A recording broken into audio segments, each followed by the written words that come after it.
Texas baseball looks to get back on track versus Kansas State this weekend, and the NHL playoffs are upon us. All this and more on College Crossfire. Yes, we'll get into it. Always enthusiastic, unbelievable, hard-nosed. All right, let me explain why Aaron Judge is getting it. You can boo me all you want. I knew Texas was going to win, and then one of the Texas team was going to lose. Cannon. I don't like the cannon. Oh, wait, you don't like this guy? All right, I'm done. This is all chaos. Welcome into College Crossfire. Thank you for being here with us tonight. I'm your host, Jonathan Palacios. We have a special episode for you tonight. It's our Support Student Voices campaign. But for now, let's go ahead and meet our panelists. Starting us off, we have Justin Morris. Justin, how you doing tonight? I'm doing great. I have two of the best sports franchises behind me, the San Antonio Spurs and the Dallas Desperados, so I can't complain. Can't complain. I like that. I like the Desperados jersey. I really do. I do too. Next up, we have Robert Trevino. Robert, how you doing this evening? Doing great, representing the 806. Want to send a shout out to my sister on National Siblings Day. Shout out to Katie out there. All right, Katie, if you're watching, shout out to you. And last but certainly not least, we have Jake Herman. Jake, how you doing? I'm doing great, excited. Lots been going on. Can't wait to dive in. Jake's the only child. Only child. Shout out to Bailey Herman. All right, Bailey On Herman, National shout out to Siblings you Day. as well. Glad to have you all on tonight, so let's just jump right on in. Texas baseball went 1-2 last week. They lost to Texas A&M as a comeback bid fell just short, while Baylor won the Friday night game with a walk-off. Texas salvaged a win on Saturday before Storms canceled the Sunday game. So, looking back on the last week, just what went wrong for Texas? Let's start with Justin. Well, Texas has been pretty prone to making comebacks over the season, and that's exactly what happened in the Texas A&M game. They were, it was 7-6 at one point. They mounted that comeback, and then, ultimately everything fell through. The Baylor loss kind of hurt a little bit, but they were able to rebound on Saturday. And what was interesting was that the 6-0 lead that they had by the second inning was pretty un-Texas-like, and that they started off pretty hot. So I think that could have been a good momentum booster, but God had other plans. It decided to rain. So, and then last night I thought they would for sure be able to compete against Rice, and they pulled away with a win, but it wasn't too pretty. So, yeah, it may not have been the prettiest win, but a win's a win, and Texas can use all the wins that it can get. Robert? Well, I would say that it's virtually a 2-2 record when you look at the fact they were up 6-0. It doesn't go down as that, obviously, in the stat sheet, but Matt Whelan, typically a reliable pitcher, averaged just over 4.0. I think he has a 4.03 ERA this year, had a 4.39 last year. He's a pretty reliable pitcher. Lost that game against Baylor, and that was their tough loss. So I think he allowed 6 runs in that one, a 6-5 loss. So I think even the loss to Baylor right there is something that this Texas team, they just need to improve their bats. I think Ford is their top hitter with a 291 batting average, and they definitely need an above 300 batter going forward. And so the bats need to keep swinging. But I think, 1-2 for this week. A win's a win, as you said. I think it was Vin Diesel that said it doesn't matter if you win by an inch or win by a mile. Winning is winning. And so I think that just has to epitomize UT baseball this year. Definitely. Winning is winning with the amount of talent they lost last year. And the fact that they are where they are right now is impressive in its own right. Jake?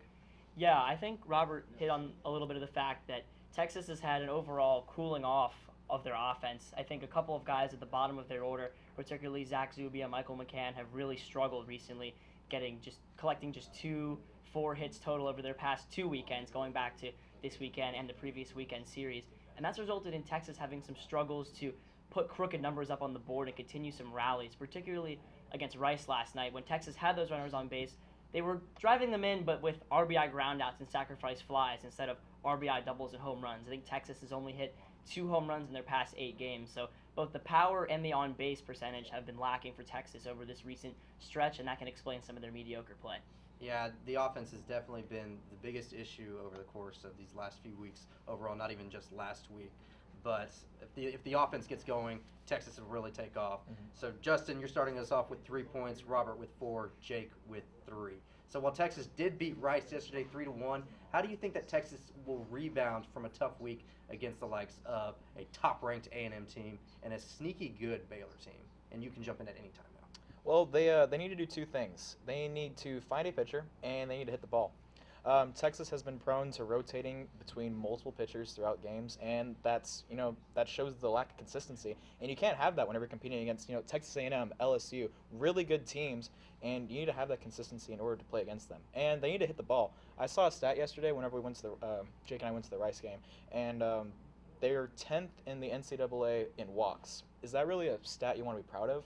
So they need to be able to get on plate, hit the ball, and find a pitcher.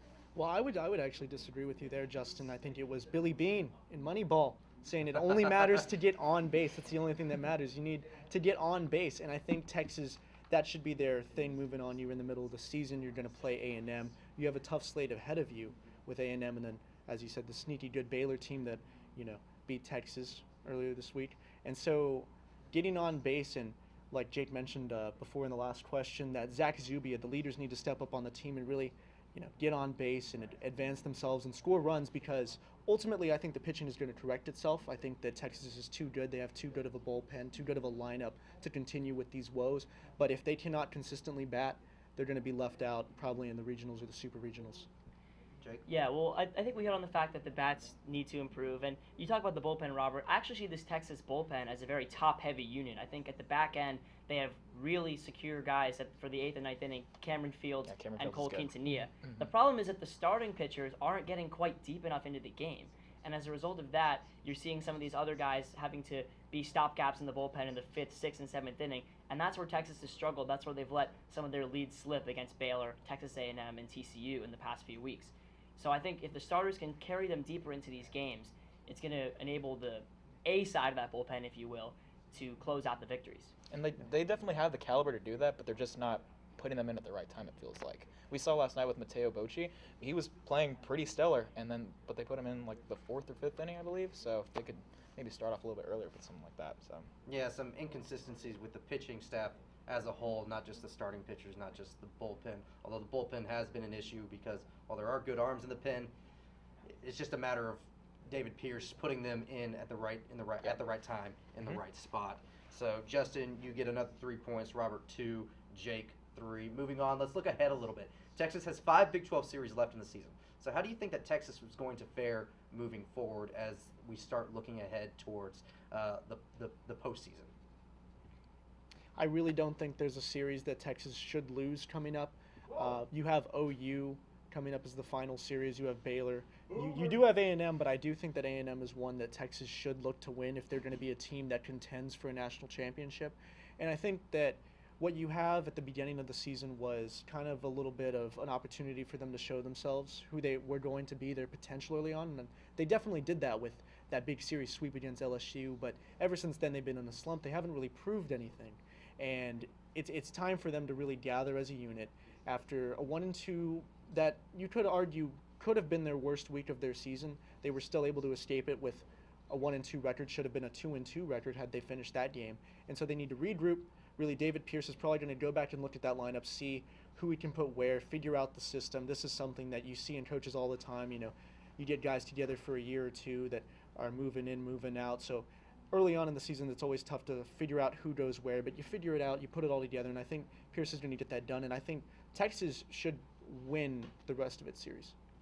Yeah, I don't think the formula needs to change per se for Texas. I just think that some of the guys who we saw raking in that LSU series, Austin Todd, Ryan Reynolds, who are hitting up in the 330, 340 marks, need to get back there. Those guys have hit about 200 or so over the past couple of weekends, and now they're sitting at about the 260s. And so you need those guys to not necessarily play as well as they did in the first series, because we know that's not completely sustainable, but we need them to find a way to meet in the middle. And if they do that, Texas should be okay in every series going forward, especially against the bottom of the Big 12. To keep things short, I'm just going to kind of agree with these guys say. Also add in that, they've already played the pretty difficult majority of their schedule already. And from here on out, they have Kansas State this week. Still, a good matchup, but, Kansas State's the worst team in the Big 12. They just played Baylor, best team in the Big 12. So Texas has a lot to look forward to, and it should be kind of a little bit more, I don't want to say coasting, but kind of coasting for the rest of the season. It really should be. Just the way that the schedule was set up is so front heavy, Yes. and now Texas has the opportunity to start playing well, not face as tough as starting pitchers or even tough bullpens. So Texas should have an easier time moving forward. Justin, you're getting another 2 points. Robert 3, Jake 2. So Kansas State, like we said, coming to town this weekend. So why don't y'all just give me a prediction of how this series is going to play out? I see them going, maybe dropping one game, possibly, but it is Made in Austin weekend. You got a bunch of stuff going on. There's going to be plenty of fans out there. They should have good support. And, 2-1 would be just a maybe, but I pretty much see them going 3-0. Yeah, I'm with Justin. Ludacris is in town. You got the spring game. You got the spring game. I expect nothing less than a sweep, and they're probably going to win at least 2 of those by 5 runs. All right, by 5 runs. Jake? Yeah, I'm with Robert. I'm looking at Texas, especially on Saturday and Sunday, to be able to dominate. Kansas State does not have a deep pitching rotation, but they do have a good Friday night starter. I'm looking for Friday night's game to be low scoring. Bryce Elder should be able to outduel K-State's ace, and then Texas should take the other 2 games easily. K-State starters on Saturday and Sunday night each have an ERA over 6. Yeah, I have to agree with all of y'all. I think that Texas pretty much should get the sweep, Yeah. and if they do drop one, it'd be a close loss. But Yeah. I see Texas pretty much getting the sweep. So sweeps all around. That's it for now. When we return, we'll discuss the importance of Texas basketball winning the NIT and reactions from the NCAA championship game thriller. Stick around.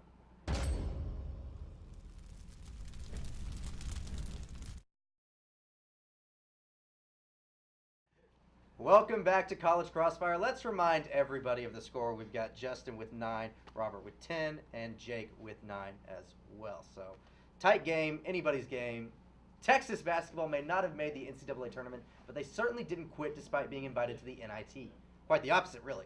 After a couple of close games in the first 2 rounds, Texas stomped everybody they faced en route to an NIT championship. And while it's not an NCAA championship, Texas was still pleased with how it finished the season. So the question is, are you impressed with Texas winning the NIT? Start with Justin. Light the tower. Woo! All right, light the tower. I get serious. I think we talked about this earlier on, I think maybe Press Box, but I get really good 2017 Texas Bowl vibes in that, it was we were kind of hoping for that to happen as fans, but Texas was able to, secure this win. It's a big confidence booster for the team overall. Looking forward to next season. You got Will Baker coming up, big guy coming in for Texas. And I think it was also a really good way to send off Kerwin Roach and Dylan Osikowski. So while it wasn't, the ideal getting into the NCAA tournament, it was still it was the best of what we could hope for in the situation. So. It's the way you want to end a season. Yeah, exactly. You don't want to end it on a loss. Yeah. And they were able to beat TCU, too, which was something that they hadn't done earlier in the season. Exactly. Robert? Well, I think when you're asking about expectations or are you impressed, I think you have to see what your expectations are. And my expectations were that, a disappointing season, you go into the NIT. What do I want to see? I want to see something from the future. I want to see how Shaka is a leader for this team, because honestly, the fact that going into the tournament he was 500 over 4 years, I was kind of a little bit in dismay about maybe Shaka's ability to lead. But then you have the guys showing extreme resilience in being able to go out as seniors. Maybe it's not the perfect situation you have. You're not in the tournament playing for a real national championship. Sorry, Jake. You're not playing for a real national championship, but you're out there. You're trying your best. You're putting in your best effort, and you're trying to win these games, despite that you may be called the 69th best team in the country, despite the fact that people may consider it a joke for you to go in and win. To still go out and put your best effort, especially with everything on the line, with people doubting you, with most people writing you off, including me. It's important. Like, how many other teams can say that they ended their season with a win? Not many. Not many. 2. Not many. Exactly. Right. Yeah, you guys hit on why it is impressive, but I want to talk about why it's sort of making me lament the fact that Texas was not able to peak at the right time this season. Because according to KenPom, Texas is a top 25 team and has been for most of the season in efficiency on both ends of the floor. But and KenPom was a very good predictor of this postseason. It had Virginia at first, but I respect you. It had Go with the Virginia stats. winning Go it with the all, and stats. it had Texas Tech in the top 5. So it was a good predictor, and it shows how Texas. It just makes me lament the fact that Texas wasn't able to pull together and peak at the right time in some of those close games, and that certain outcomes fell the way they did. Because I do think this team could have made some noise in the NCAA tournament. The NIT win is the next best thing you can hope for, but it still makes me lament the fact that this season was disappointing and could have been better. Yeah, it may have been a little disappointing, but you have to just remember, it's just the way that you end the season and the fact that Texas was able to go out on a 5-game winning streak, win a championship, again, the NIT, but you're still winning a championship, and you go out with a win. I think that's the most important thing for Texas fans to remember. So, Justin, you're getting the point. We're moving on. From falling flat on its face and becoming the laughingstock of college basketball a year ago to national champions this year. The Virginia Cavaliers are riding high after their victory over Texas Tech in the NCAA title game. A game that featured two extremely similar teams in terms of play style and defensive tenacity. Most expected a low-scoring affair. It was anything but. After 40 minutes of regulation and an overtime period, Virginia came out on top 85-77. So what are your reactions to this thrilling title game? We're going to start with Robert, and he... pretty emotional, it seems like. Well, I was looking over there, so I didn't have to watch the video. Because I didn't watch it in real life. I'm from Lubbock. I want to represent the 806 here. But my real thoughts on the game is that Virginia really outdid Texas Tech coming down the stretch. It was a close game. And, you know, the problem with Texas Tech, they had the 78th ranked offense and offensive efficiency, whereas Virginia, they were ranked 7th. So despite the fact that both of these teams were really good on the defensive end, Virginia all year had been great on the offensive end, whereas Texas Tech was doing not so good in the entire tournament. They were relying on guys like Matt Mooney and Tariq Owens to pick up the slack whenever Jarrett Culver wasn't really working for them. And so you see that right there. The past 5 now of the last 6 national champions have had top 20 in both offensive and defensive efficiency, and that was the real difference there. I mean, 10 seconds left, you have Jarrett Culver decides to pull up from three-point land and play hero ball instead of driving and maybe looking for a different option, whereas you have Kyle Guy driving to the rim in those team moments, kicking out to get the 3-point in those team moments. And that was the real difference, was having that experience from the seniors versus maybe a sophomore in Jarrett Culver, who felt a little bit of the nerves. Jake? Yeah, from a more neutral perspective, I think my No. reaction. I gave a neutral answer. I gave a very neutral No. answer. Not that your answer wasn't neutral, but as someone that was just watching the TV, hoping for an entertaining game, it was absolutely what I was hoping for. It was an absolute thrill to watch two offenses actively solve two of the best defenses in the nation and make shots back and forth, and an exciting game of runs and a very close game, a fitting end to a tournament where so many of the top seeds were so evenly matched because they all survived those first couple of rounds. So we got to see a lot of matchups that people had hoped for, as opposed to seeing a Cinderella get knocked off. Yeah, so a lot of the top matchups in the game that teams or that people were probably expecting, but also at the same time maybe not so, just with the nature of March Madness. Right. Justin? Well, I picked Duke to win it all, so, So did I. there's That was that. all. There's that. But you know, got to give credit to Texas Tech. Thank They're you. definitely the underdogs in this, and they're able to go all the way. Credit to Virginia. Virginia won the game. All right. Well, That's true. We're not That's gonna true. we're not gonna make the argument the whole losing to a 6-seed comeback season, because it's really not that kind of storyline. But regardless, both teams competed really well. It was fun to watch. Especially with Robert right here alongside. But yeah, it was a good game to watch. Good job for Virginia. Yeah. Great game, very entertaining. I enjoyed every Yes, second very of it. entertaining. But I think I have to agree with Jake. I think it was interesting just to watch how these teams, their offenses just took it to these elite defenses, and that's not something that I don't think many people expected. So, Jake, you're getting the point. We're moving on. The NHL regular season has drawn to a close, and the race for the Stanley Cup is on. There are plenty of storylines to talk about, such as whether the Capitals will be able to repeat this year, as well as the Tampa Bay Lightning tying the NHL record for wins in a season. But let's talk about matchups. There are plenty of intriguing matchups in the first round, but which is the one that everyone should keep their eye on? Let's start with Jake.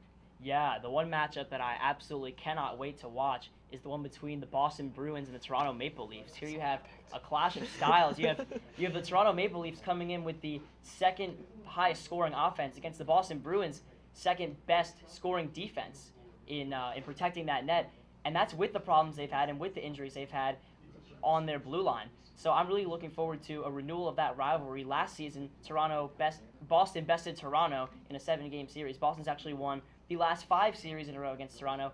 Here comes Toronto coming in with a better performance in the regular season than last year and a new star in John Tavares. Cannot wait to see who comes out victorious from that one. Yeah, star players, offense versus defense. It's going to be great to see who comes out on top in that one. Justin? I hate to say it, but he pretty much took all my points. But I'll further it a little bit more. Like you said, they faced each other last season, and I looked it up. It was the only matchup in the first round to go to 7 games. So you talk about the rivalry as well. This will be an interesting matchup to see. It really is either team's game. Looking at all the different either team's just win, who can win. And looking at the different matchups, there's definitely potential for Toronto to win this one. So, All right. as the underdog. So we got Bruins and Leafs for Jake and Justin. Robert, what do you think? Yeah, I want to see one that might be a little more lopsided. Just looking at it, is the Calgary Flames against the Colorado Avalanche. So the Avalanche come in as the wild card, trying to take on the 1-seed Flames. And I really think I said up here a month ago, or I know that I said up here a month ago, and I said that the Avalanche are a team to watch for, is like a potential dark horse. And I really think that they can do that. They have the players to make a little bit of a run. But it's also, if they can't do that, it's good. It's going to be good for the Flames to, they have some championships, some Stanley Cup aspirations, to see how well they can take care of a team like the Avalanche, who are a little dangerous, but still they should take care of handily. They should take care of it and potentially bring a Stanley Cup back to Canada. Mm-hmm. I think that's pretty interesting. Yeah, it is. So, Robert, I'm going to give you the points, and we're going to break. So, great debate, guys. That's it for now. Stick around. We got rapid fire up next.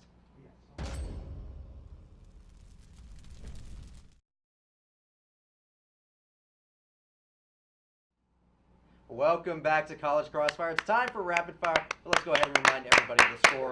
We've got Justin with 10, Robert with 11, Jake with 10. Still anyone's game because in rapid fire, each question is worth 2 points, and you can jump in at any time. So Texas basketball recently accepted an invitation to play in the Maui Invitational in 2020.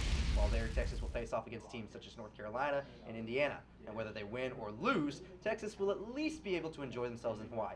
So let's talk dream location for basketball. Where in the world would you want to go play basketball if you had the opportunity? Hawaii is pretty cool as is. I agree. I like it. Like, if they weren't playing in Hawaii, that would be my answer. I did like last year they played in Las Vegas for that first tournament. That was a pretty cool location, and I followed Texas basketball on Twitter, and it was pretty cool to see what all the team was up to off the court, just enjoying the strip, enjoing the nightlife in Las Vegas. So I'll say that's my answer. All right, Vegas. I'd say Madison Square Garden. I think it's the pinnacle of basketball, and because the NIT used to be the premier college basketball postseason tournament, that is where they still hold the game. But it's my belief that the NCAA tournament should try to make the championship game in New York every year. MSG is a place where all of the great MSG is where all of the great teams want to play, where all of the best teams want to play. The NIT is great, but I think seeing the best teams in there, the Final Four in MSG every year. So if I had a chance, I mean, it's the most famous court in America. All right. So I want to play Madison there. Square Garden, historical significance. Jake? I'm going to mix it up a little bit. I'm going to say let's take it across the pond to London. I think there's a willing and ready audience there to make it a really fun atmosphere. And introduce those fans. Come on. They got the NBA. This isn't the NFL, Jake. This isn't They NBA got the either. NBA. We're talking basketball. And now they're College going to basketball. get college basketball. You got college basketball. You have I think North it'd be- Carolina going, but still. They like, have- As a have player, football. it's a fun experience to get to take that trip. Some of these guys probably, never been out of the country, working hard on basketball all throughout high school.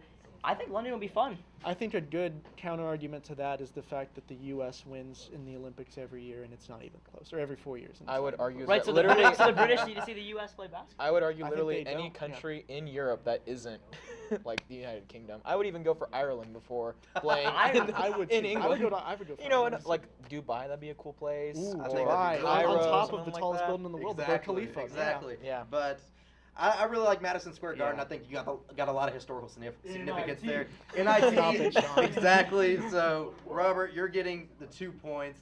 Moving on, rain delays are part of any outdoor sport. Sometimes you play in the rain, sometimes you have to wait at least 30 minutes to let the storm pass over. Some teams have gotten pretty creative in how they spend their time during a rain delay. From jousts to dance-offs, teams pretty much have done it all while waiting for play to resume. So how would you spend your time, either in the clubhouse or in the dugout during a rain delay? Let's pull out Connect 4. 'Cause y'all were talking about chess earlier. I'm a big Alright. Connect 4 guy. Yeah. And let's do an ultimate Connect 4 battle on home plate, both teams. Oh, yeah. Bracket. And then Alright. best player in one team goes against the best player in the other team. I'm probably going to Nerf 4 here. It's I like that. It's really good. I mean, it's all ages. 4 plus to like 85 or to 95. To 99. You can even get the two teams. You mix them up. You run it back. It's like pickup basketball, but it's more fun and for children. It's in the rain, going with too. it. Yeah, Exactly. You know what? A Nerf war, I don't want my star player taking Nerf bullets. That's my problem with that. So I'm Oh, gonna go soft. with Okay, I'm okay. gonna go with a harmless game of hide and go seek. Not too many places to hide, so you gotta get creative. I That think can that be the players dangerous. would have great fun with that, and I could just see it going viral on Twitter tomorrow. Bring out the boat. No injuries. No injuries. You gotta find them before the game Unless comes back. it's hide and go seek tag. Yeah, Then it I could be feel kind of like- like. I have that's- been injured in hide and go I don't seek. know. I have- You I have can too. still get hurt. You can get hurt. So, I don't know. I mean, there's a lot of potential for injury in hide and go seek tag. Same thing with the Nerf war. Oh, Yeah. I But didn't I like the want- Nerf I didn't war. want any I like the tag. Nerf war. So you're getting the 2 points, All right, Justin all or Robert. You're getting the 2 points for the Nerf war. Final rapid fire. Bevo Boulevard, one of the best places to enjoy Texas football game day while watching other games, getting autographs, enjoying a couple of beers, and of course the food. Bevo Boulevard typically has different food trucks come in each week that's open for everyone to enjoy. So now you get the opportunity to sell food of your own on Bevo Boulevard. What are you selling? All right. Oh. I don't know if they're watching, but they're probably not. But there's a little restaurant on 6th Street called Happy Chicks. Oh. It is the greatest restaurant in all of Austin. What? You get 4 chicken strips, macaroni and cheese, French fries, 2 dipping sauce of your choice, and jalapeno cornbread for $12. $12. Yeah, and it's good chicken. This isn't mediocre. This isn't chicken nuggets or something like that. This is fine breaded. Yeah, they follow me on Twitter too, so maybe they're watching. That's a Maybe plus. yeah. That's a plus. Yeah. Happy Yeah, this Thanksgiving. segment's brought to you by Happy Chicks. There we go. Yeah, make a little food truck for them. I would suggest it to anyone here. All right, Happy Chicks. I know they definitely aren't watching, but from Lubbock, Texas, Orlando's Italian restaurant every Sunday, all you can eat spaghetti, some of the finest spaghetti in the world. If any of you are ever in the 806, if any of you viewers are in the 806, hit me up. I kind of doubt that. I kind of doubt that any of our viewers are there right Yeah. now. Oh, it's so- incredible. Oh, it's incredible. All right. That's what I was saying. I don't my see only myself question going is to Lubbock why- anytime soon. My only question is, why are we only selling one thing? Why don't we change it up every week based on the Longhorns' opponent? Maybe you sell a little bit of a delicacy, the horned frog, one week. Ooh. Maybe the next week you. I'm with this. Give him the Yeah, I'm not 2 sure points. about that. I'm with Maybe- it. I'm you with just it. do maybe the frog next week legs. you Just just name whatever Yeah. Maybe the next week you go with frog. maybe the next week you go with some schooner shaped Yikes. rolls. I don't know. You mix it up. You mix it up based on who their opponent is, and you get fans excited about walking down Bevo Boulevard. Man, you get to play Baylor and eat bear meat. Yeah, that's Jeez. that's Have you that's never kind had of bear? that's kind of Doesn't I have to be haven't. bare I meat. haven't. You can shape. Shape it. Yeah. shape it. I don't know if I want to eat a Red Raider. So. Yeah, I'm not sure about that, and I'm not gonna have anything that comes from Lubbock right now. I'm sorry, right. not on Bevo Boulevard, Alright. just not on Bevo right. Boulevard. So Justin, you're getting the 2 points for Happy Chicks, but Robert, you are our champion with 15 points. Do we have time for FaceTime? Come We on. do have time for FaceTime, so take it away. All right, I want to dedicate my FaceTime to Lubbock, Texas. Oh. Shout out my Alright, mom, enough of that. my Enough of that. You mom, let this my guy dad, win. my sister Katie. Shout out to all of y'all. My friends from high school and Lubbock High School. Want to send a shout out to the hometown boy Jarrett Culver as well. Want to send out to my friends Ashton, Kat, Randall. You all know who you are. Jake Trapp, how are you doing? All of you guys back home in Lubbock, Texas. Yeah, Sean knows. Yeah, all the way back in Lubbock, coming to you live from Austin. We almost had him. Almost. Almost, but they didn't. So, But I There you did. go. But I did. We got it tonight, boys. yeah, just for tonight, okay? That's not coming on next week. That's all the time that we have for I got tonight. kicked off. Congratulations to our winner, Robert Trevino. Make sure to tune into our sister show, College Press Box, on Mondays at 9:30 p.m. And be sure to join us again next Wednesday at 9. Be sure to donate to TSTV at supportstudentvoices.org. TSTV has grown so much thanks to your generous donations over the years. All of that money goes towards getting new equipment so that we can keep pumping out more student-run content. Now, don't forget to follow at TSTV Sports on social media. And for all the panelists and everyone in studio and master control, I'm Jonathan Pulasic. Have a wonderful evening.